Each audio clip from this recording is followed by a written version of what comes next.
Hello everyone. Welcome to my channel, the huge plant explosion and the missing persons hunt tonight.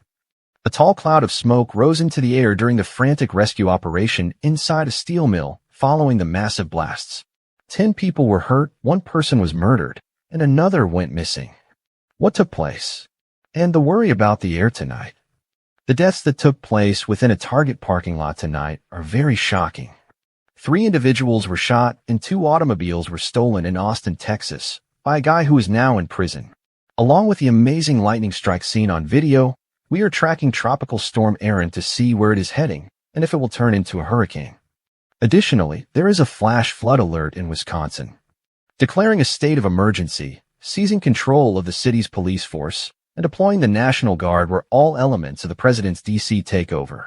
As demonstrators go to the streets, the mayor of Washington calls it, quote, unnerving and unprecedented.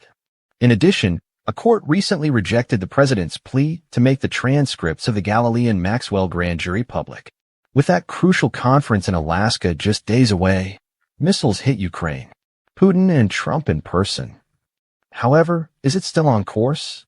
Will Ukraine, a crucial ally, be overlooked? The fast-paced pursuit around Los Angeles.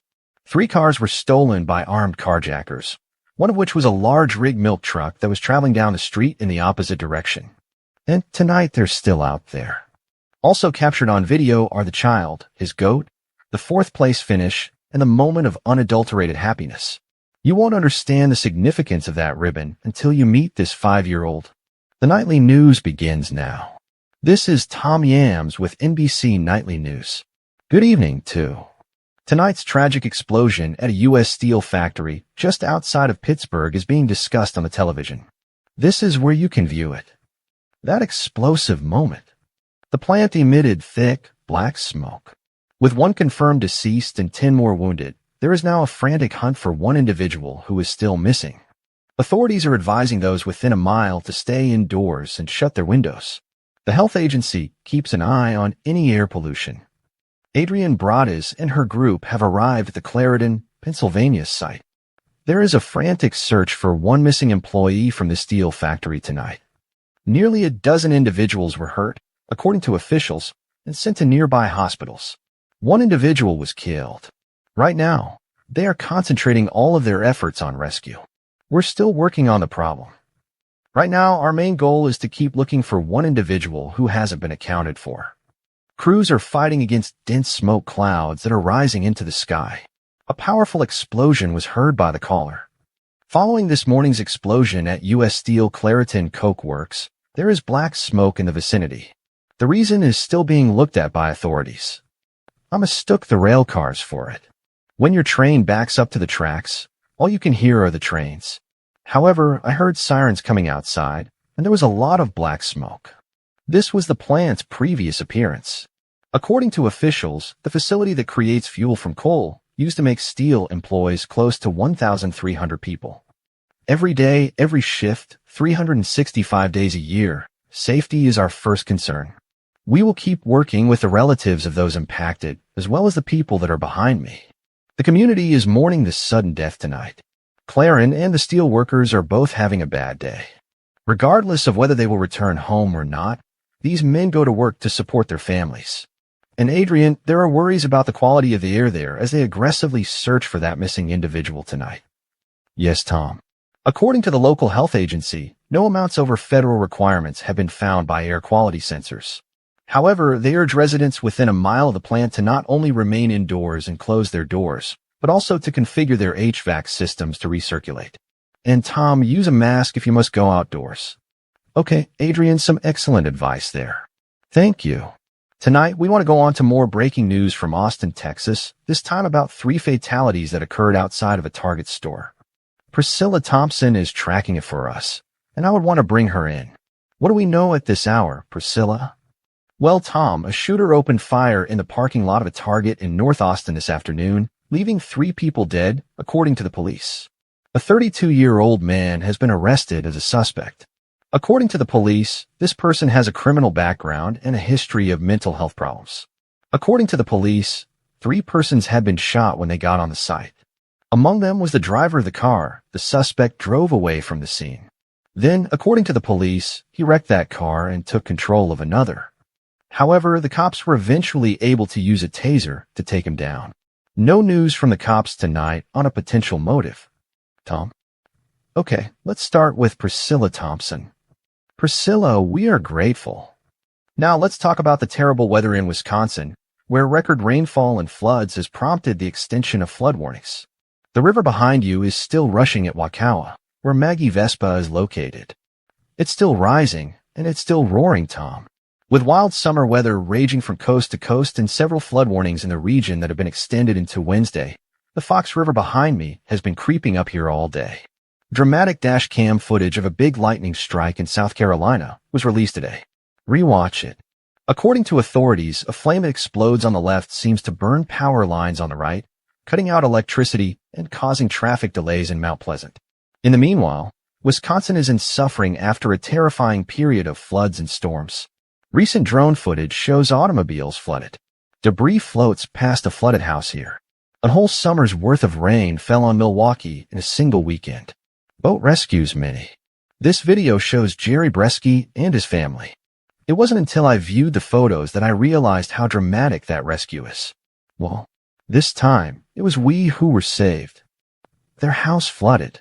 Today, the belongings on the grass.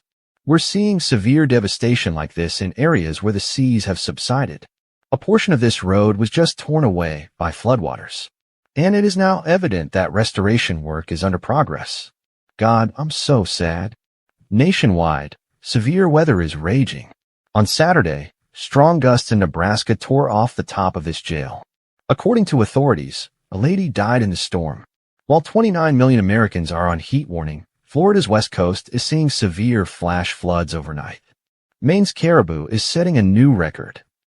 Most likely going to get off the bridge now, a patchwork of persistently risky summer weather. Maggie Vespa, Wall, Wisconsin, NBC News. And meteorologist Bill Cairns is now live with us. The tropical storm you're monitoring, Bill, has the potential to develop into the season's first significant hurricane. Yes, Aaron will be our season's first major storm. It will take a long time to arrive. In this place. It's out in the Atlantic, after all. We predict that it will become into a hurricane on Thursday. Then it develops into a powerful storm by Saturday. Since it is now predicted to go north of Puerto Rico and the U.S. Virgin Islands, everyone is curious as to where it will head. You know, this is our top weather model in the globe and in Europe.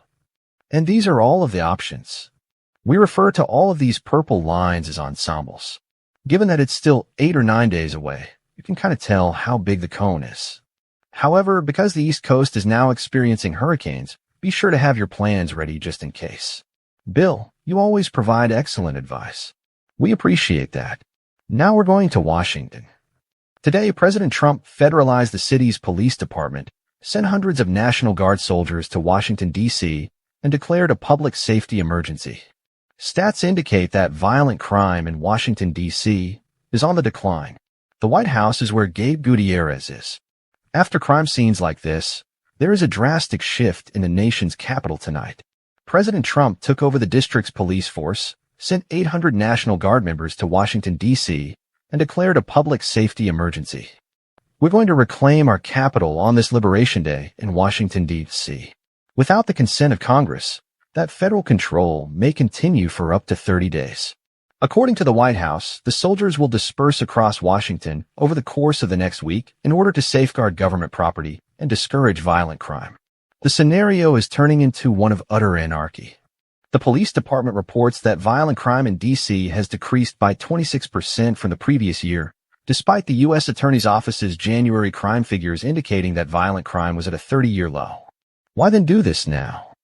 There is less crime now. What has caused it to go down? When did it go down? The district has much too much crime. You are aware of Nambi Bambi's remark that crime has decreased. No, it does not support those who are harmed by crime. The leader of the police union tells NBC News that any discussion of a recent decline in crime is absurd and that the crime statistics have been distorted. However, the mayor claims it took her off surprise, and the D.C. City Council refers to the federal police takeover as a fabricated incursion on local power. I don't want to downplay the interference with our independence. The action follows last week's attempted carjacking, in which a former DOJ employee was assaulted. The president ordered about 500 federal police to be deployed across the district over the weekend, which resulted in many arrests. It's just unacceptable that he is assuming federal authority over the cops, These, in my opinion, are the kinds of characteristics that dictatorships tend to exhibit.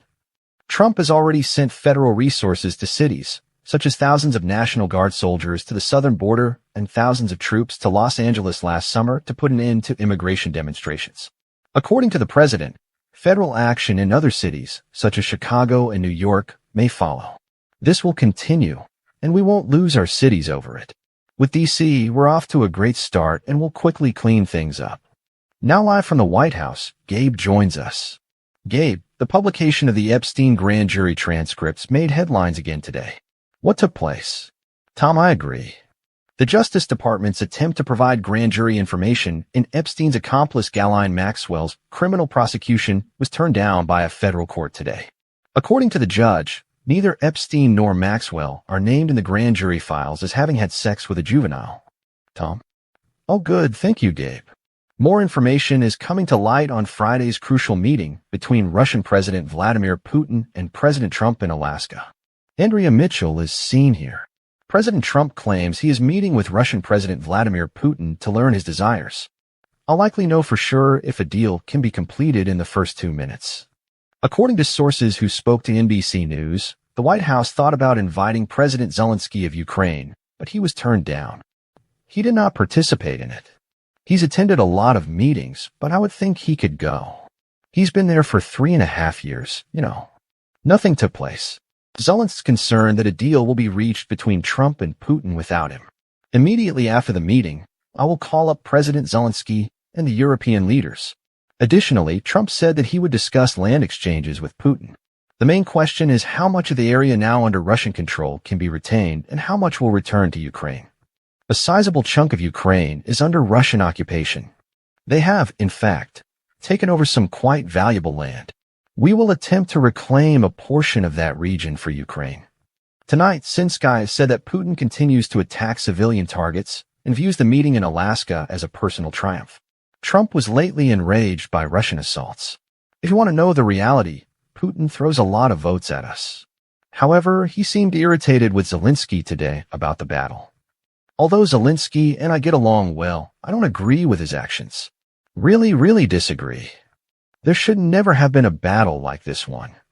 The Europeans will not accept anything that Putin and Trump agree to that Zelensky cannot accept. This should include the Europeans as well. The Europeans and Zelensky have arranged a video conference with President Trump and Vice President Vance on Wednesday. This weekend, Vice President Vance met with European leaders and a senior Ukrainian official in the UK. Tom? Andrea Mitchell, all right. Thank you, Andrea. Here's a major update on Friday's horrific shooting near the CDC Jr. visited today. NBC News has learned that police are considering remarks the suspect made on the COVID vaccine as a potential motivation. Priya Sridhar is seen here. After a shooter opened fire in Atlanta, killing a police officer and leaving CDC offices covered in bullets, CDC employees are demanding answers tonight. I'm going to run. I have a retort to shoot. Family members informed police that the suspected shooter, 30-year-old Patrick White, had made suicide remarks in the past and had lately blamed health problems on the COVID-19 vaccination, according to a senior law enforcement official briefed on the inquiry. White was shot and killed at the scene. It occurs when police officer David Rose's mother honors her son's valiant reaction and remembers him. If you were to ask him, he would definitely do it again. The leader of the CDC Workers Union said they don't feel secure returning to work today. That's the kind of guy he is. Are there any requirements that must be fulfilled before you folks feel at ease going back to work? Oh, indeed. First, security precautions. Although the individual did not break through the barriers this time, it is still possible that they may do so in the future. Robert F. Kennedy Jr., the Secretary of Health and Human Services, paid a visit to the CDC offices earlier today. A spokesman stated in a statement that Secretary Kennedy has unambiguously condemned the horrific attack and that he is still completely dedicated to making sure that CDC staff are safe and healthy. However, several current and former CDC staff members told NBC News that they think the assault was partly caused by his anti-vaccine statements. In addition to denouncing the assault, he must announce the false information concerning 19 vaccinations that was spread about CDC employees. Additionally, we have learned that today, Secretary Kennedy paid a visit to the wife of the deceased police officer. Tom? All right, Priya. Thank you. We want to go abroad to the Middle East war. An Israeli airstrike killed 5 journalists. Israel asserts that one of the reporters was affiliated with Hamas. This is Matt Bradley.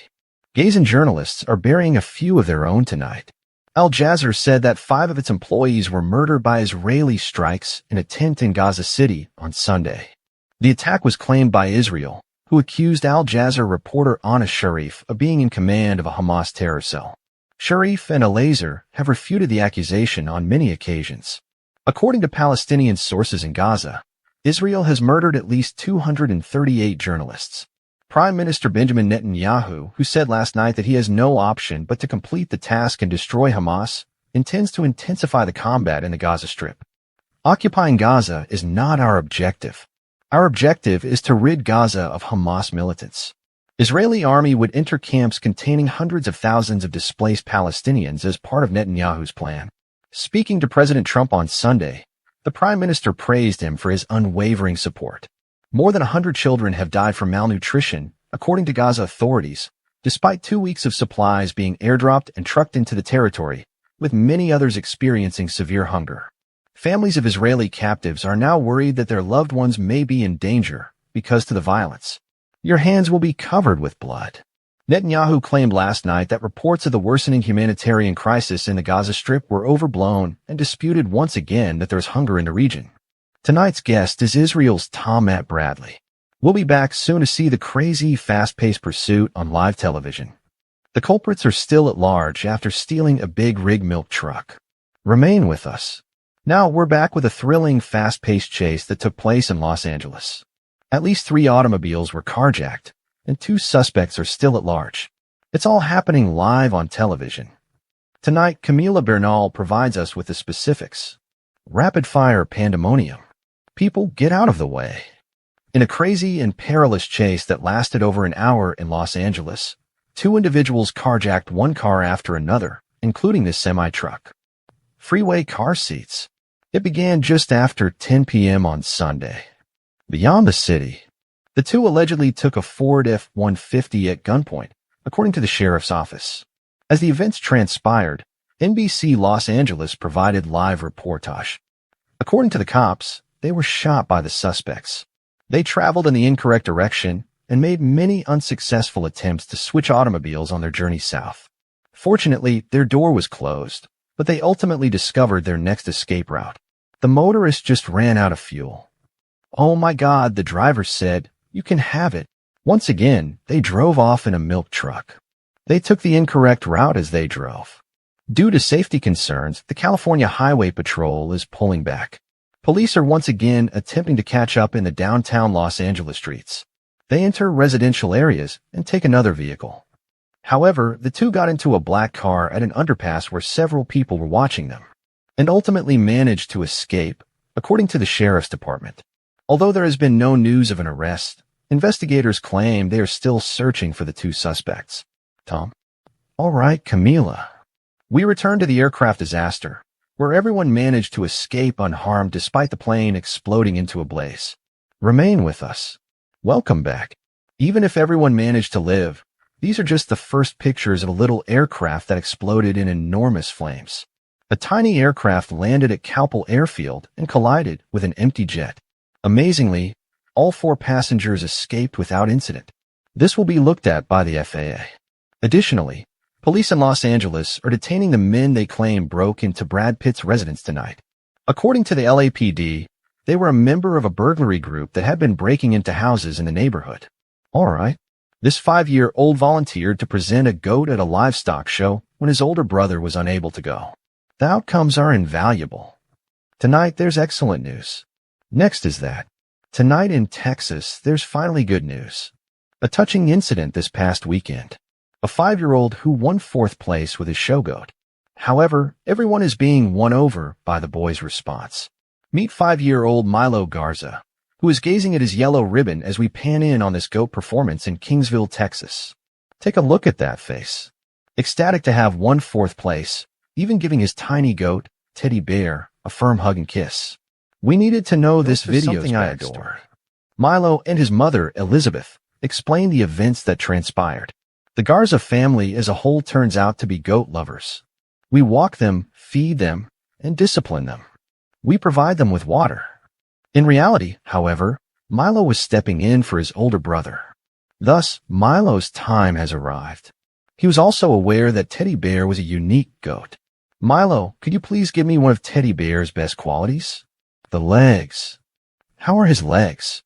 They're overweight. That's it. One of the new Kid on the Block's goats showing secrets. Milo has been working hard, according to his mother. And the excitement of rivalry between a 5-year-old child and his favorite goat was caught on camera. You know, it was something completely unexpected, and it was a real feeling. Yes. And simply his affection for his goats, you know, Milo loves goats. When he walks outdoors, he's always kissing, cuddling, and embracing the goats. He feels as if they are his pets, and he just cannot get enough of them. We are also obsessed with Milo. This Monday's evening news is that my name is Tom Yamos.